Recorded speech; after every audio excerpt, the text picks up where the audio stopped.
on a une vie beaucoup plus sereine ici. On a besoin d'un service, ils sont là pour nous le rendre tout de suite et vice versa, s'ils ont besoin, nous on est là pour eux aussi. Et on est même surpris que l'hiver, les gens viennent quand même passer des week-ends de 2 ou 3 jours chez nous. Ils viennent pour le paysage en fait. Question technologie, ils sont très avancés mine de rien. Mais c'est une vie tranquille et paisible. C'est ce qu'on recherchait et aujourd'hui on l'a et on est très content, très très content. Moi je ne retournerai pas en France.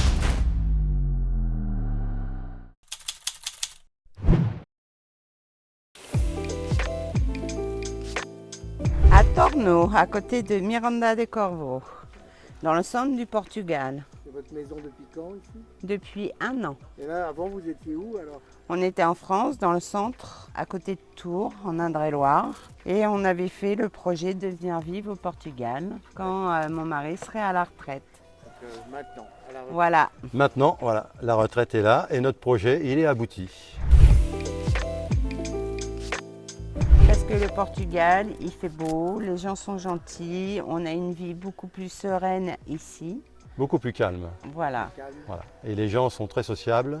On a besoin d'un service, ils sont là pour nous le rendre tout de suite et vice versa, s'ils ont besoin, nous on est là pour eux aussi. Et en France, c'est Non, tout à fait différent. En France, ça C'est- n'existe plus, ça. C'est une toute autre mentalité en France aujourd'hui. On ne regrette pas la France, mais disons qu'aujourd'hui, on a une vie qui est beaucoup plus saine, plus calme. C'est surtout ça. Voilà.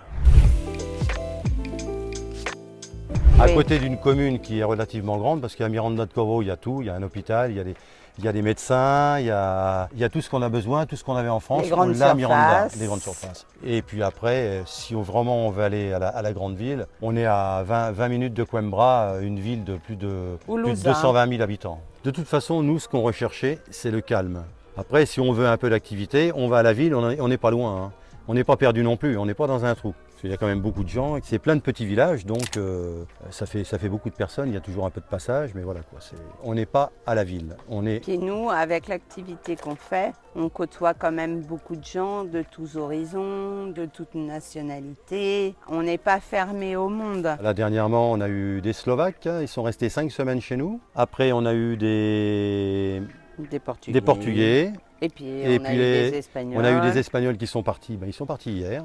Et aujourd'hui, on a des Portugais aussi. Depuis le mois d'octobre qu'on a commencé, c'est vrai qu'on a eu quand même une activité soutenue.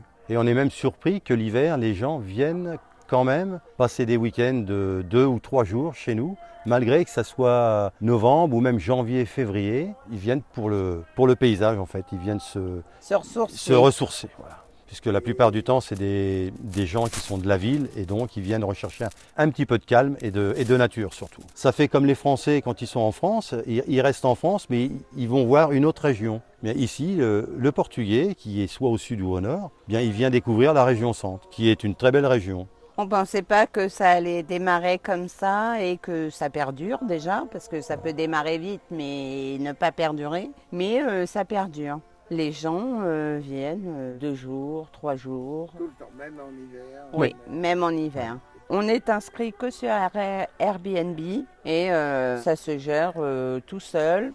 Voilà. La maison en basse saison est de 60 € par nuit. En haute saison, elle est à 80 € par nuit. Voilà. Mais on établit un peu nos Oui, ordres de il prix a à la une nuitée par rapport justement à tout ce qu'on a autour de nous. Elle est très bonne. Ah, on a des voisins formidables. Quand on est arrivé au mois de juin l'année dernière, on avait des travaux à faire quand même parce que ça restait une maison. Enfin, c'est des maisons, mais on en a gardé une pour nous quand même. C'était des maisons qui étaient un peu habitées que l'été. Donc, a fallu les réhabiliter, refaire des peintures, réaménager, couper la belle vigne qu'on a qui nous sert de tonnelle parce que elle s'était propagée partout. Et ils nous ont nourris pendant 2 mois. Le temps de nos travaux, ils venaient nous voir, ils nous apportaient à manger, des légumes, et encore aujourd'hui. Hein. Oui. Encore aujourd'hui, j'achète pas de légumes. Hein. On apprend le portugais doucement mais sûrement.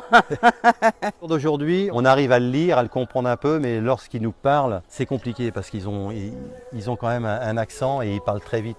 Donc c'est difficile des fois de prendre les mots et de comprendre les phrases. Ma femme elle arrive beaucoup plus vite que moi à parler. Moi ça vient, mais c'est beaucoup plus... Oui, mais bon, moi après, je fais des activités à côté. Je vais au Pilates. Donc les femmes qui font du Pilates, elles parlent quand même portugais. Donc pour se faire comprendre, voilà. Et puis je vais chez les commerçants. Donc il arrive un moment où il faut quand même se faire comprendre. Donc c'est vrai que ça va beaucoup plus vite.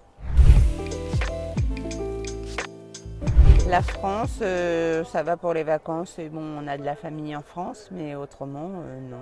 Moi, je ne retournerai pas en France. Je préfère rester vivre ici, tranquille, Ici, avec un climat quand même assez agréable. Même l'hiver, même si on est à 527 mètres d'altitude, il ne fait pas très froid, hein. Les affaires d'hiver de France, on ne les a pas sorties, hein. Le climat reste quand même favorable, hein. Tous les jours, on monte 2 fois par jour à la montagne parce que comme on a un chien maintenant, ça nous permet d'avoir une activité quand même. Et tous les jours, on monte 2 fois par jour à la montagne. On a un parcours de 4 km et le second 3 km. Plus ce qu'on marche dans la journée, donc on arrive à 8-9 km par jour. Donc ça nous entretient. Garder quand même l'authenticité qu'on peut avoir dans nos villages. C'est important aussi de garder leur culture, la mélanger un petit peu à la nôtre, quoique eux, ils sont quand même relativement bien avancés par rapport en France. Avancés comment alors ? Au niveau technologique, ils ont des systèmes que nous, on n'a pas en France. Vous allez au distributeur de billets, vous pouvez payer toutes vos factures. En France, on n'a pas ça. Facture, impôts, oui. On peut tout payer avec une carte. Au Portugal, on peut tout payer. Toutes nos factures. Qu'en France, ça n'existe pas, ça. C'est vrai qu'on dit le Portugal, ils n'ont pas ci, ils n'ont pas ça. Mais enfin, question technologie, ils sont très avancés, mine de rien. Oui, pour un petit pays comme le Portugal, oui.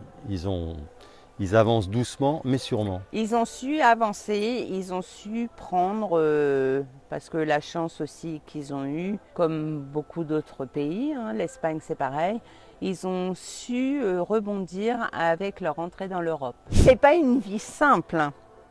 C'est une vie tranquille et paisible, mais avec la technologie avec. La technologie, ils sont très forts pour ça. Mais c'est une vie tranquille et paisible. C'est ce qu'on recherchait et aujourd'hui on l'a. Et on est très content, très très content.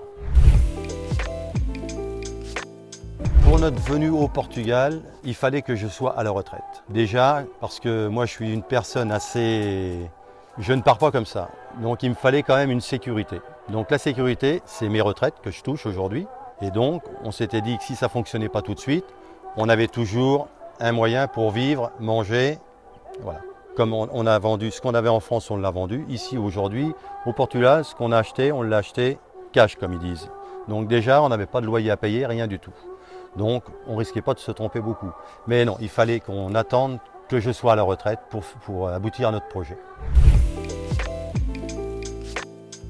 Moi, pour ma part, je dépends tout du système portugais. Je ne dépends plus de la France. Parce que comme moi, je ne suis pas à la retraite, mes droits, je les ai perdus en France. Comme je n'ai plus d'employeur, je n'ai plus de droits en France. Donc, je me suis inscrite ici au Portugal. Donc, moi, je dépends que du Portugal. Je suis auto-entrepreneur portugaise. J'ai la sécu portugaise. En France, j'ai plus de couverture, j'ai plus rien. J'ai même plus de numéro de sécurité sociale. Mais bon, ça, après, c'est un choix. Ce qui ne me gêne pas du tout. Et voilà. Et encore, c'est moins fort que l'année dernière. L'année dernière, c'était beaucoup plus fort. Et que vendredi. Parce que vendredi, comme c'était l'ouverture, ils ont mis la musique relativement forte. Donc là, c'est la fête au village, c'est pour Oui. ça ce qu'on entend. Voilà, les fêtes, à partir du mois de, on va dire, fin juin, juillet, août, septembre, ici, il y a des fêtes dans tous les villages, tous les week-ends. Voilà. Et c'est des fêtes de 3-4 jours. Et là, à la fin du mois, il y a une fête à Villaflor et la festa, comme ils appellent ici, c'est une semaine. Et Nous, à Tornau, Villaflor, c'est pas un gros Voilà. village, hein, mais ils font la fête. Alors ça démarre le 12 août et ça finit le 20 août.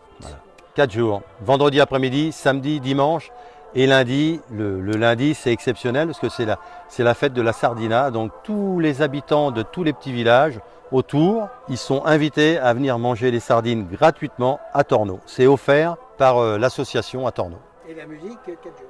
Et la Voilà. musique 4 jours. Et c'est de la musique avec des artistes, des chanteurs, des musiciens. Ce n'est pas qu'une Ouais. sono. Oui. Tous les soirs, Tous les soirs. il y a des concerts. Voilà. Et c'est des orchestres. La preuve que au Portugal, ils arrivent à vivre sans faire d'extra comme en France. Vous allez au restaurant, la note elle est divisée par 2,5, voire 3. Ils ont des impôts, ils ont du personnel, ils ont la nourriture à acheter et on mange quand même très bien au Portugal. Comment ils font? Là, on a testé un semi-gastro à Louza. On a très très bien mangé. À nous deux, on a payé 30 On va dire 32 €. 32 €. Voilà. Voilà. En France, un semi-gastro, ça vaut 100 €. Donc, il y a quand même un monde assez différent.